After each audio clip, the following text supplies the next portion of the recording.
Select the molecule that best correlates with the following infrared spectrum. And so looking at our IR spectrum, we are going to look at the area of the spectrum that shows us bonds to hydrogen. So we see a couple different types of bonds to hydrogen. We have the triple bond region, and we actually see a peak in there. And then we have the double bond region where we don't see anything. So let's start with that triple bond. So we definitely have a triple bond. And this could be either an alkyne or it could be a nitrile. So we're going to look for some other evidence to decide, because we have an option that gives us a nitrile and we have an option that gives us an alkyne.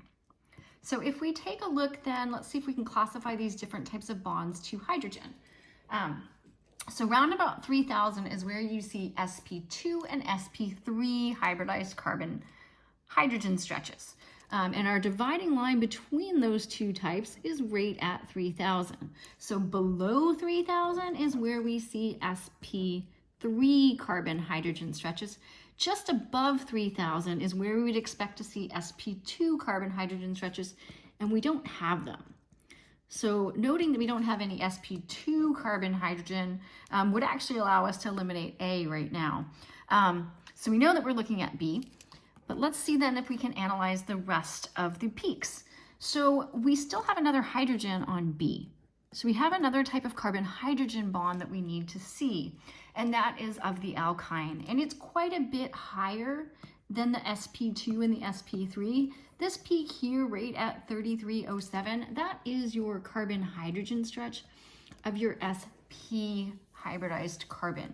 And it's a fairly intense bond.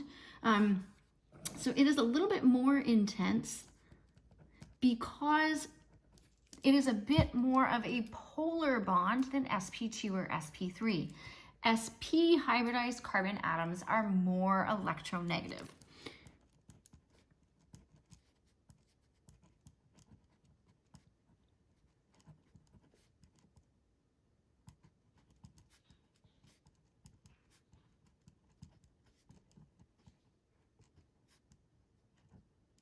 So they are more electronegative.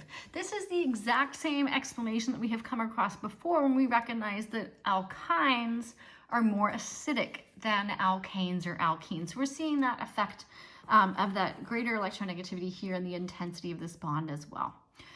So with this knowledge, we can say that this triple bond then is got to be an alkyne. So definitely B. There's one more point that I want to make about alkynes. You can see the triple bond for an alkyne if it's a terminal alkyne. So internal alkynes, such as this general structure, oftentimes that triple bond is not polar enough. So where internal alkynes, that peak is often absent.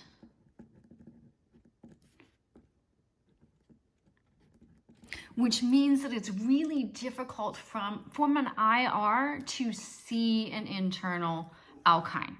So for our class, we will not see any examples of internal alkynes because it would be too difficult for you to analyze this via IR spectroscopy.